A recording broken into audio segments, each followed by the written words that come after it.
Hey everybody, it's Jason Blaha with Ice Cream Fitness here.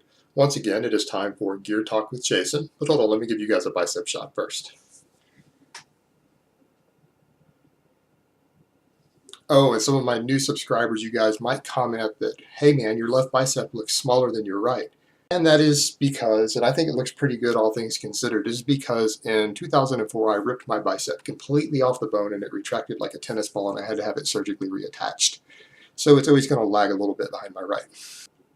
Okay, today I'm going to answer a question that someone sent me in a private message. They asked me, why do people say that testosterone propionate gives less bloat than other esters? Why do guys prefer it pre-contest? He said that he tried it, and without an AI, he seems to get just as much bloat as he does off of tescipionate.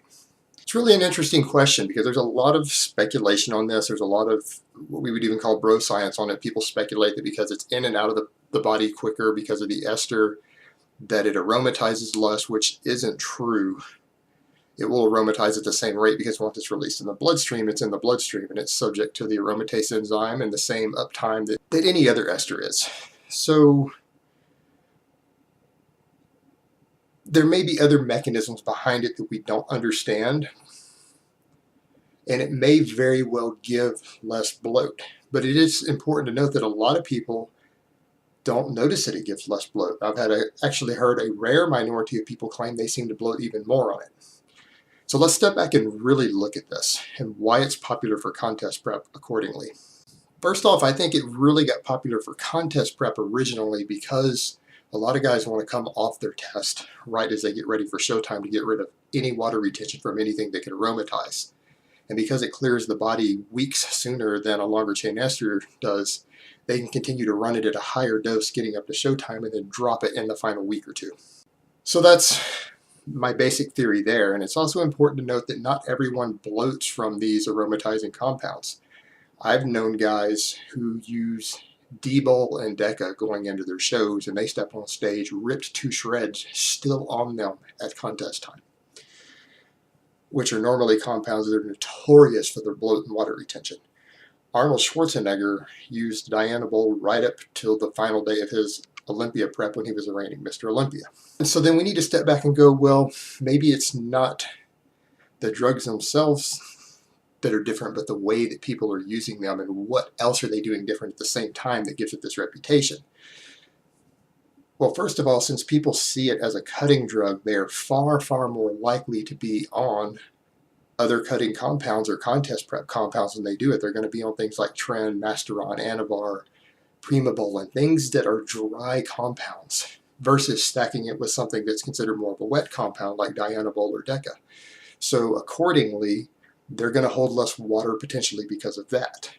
Also, guys tend to use, when they're cutting, and particularly as they get ready for contests, they tend to use more aromatase inhibitors, and they even use stronger ones in things like letrozole, which will again make you drier. So these are factors to consider. And then we have the other thing to consider. People who are prone to water retention from anabolic steroids that are subject to the aromatase enzyme, one of the things we notice is that a lot of this has to do with the way these hormones impact aldosterone in the body, which relates to the way that your body retains sodium. And therefore, sodium intake plays a really big role in water retention for people who are susceptible to this. Generally, guys who are cutting follow clean diets. And you guys know I don't believe in the concept of clean dieting. But generally, when people are following what they consider a clean diet, their diet is lower in sodium. It's less processed food, less packaged food, therefore less salt. That alone, when dealing with a compound like this, could make a huge difference in the amount of water retention that you have. So that's definitely a factor. Then on top of that, a lot of times when guys are bulking in their own gear, they will eat like pigs and they'll stuff their face. And so of course they're going to bloat up and look fatter and puffier and hold more water because they're consuming very large caloric surpluses. But when guys are cutting, and again, if they're using this drug to cut, they're going to assume that it's the drug that gave them less water retention rather than their diet. And when you are in a caloric deficit, you're going to hold less water weight anyways. So I would suggest that there are other factors here not directly related to the type of ester on the compound or the way it works that are impacting what gives this compound its reputation for being a cutting drug and causing less water retention. And I could be entirely wrong there, because there are some people who just claim flat out they seem to gain less water on it no matter what they do. So those are just some theories on my part. And that's really all I have to say on that today. I hope it has been informative, and I will talk to you guys next time.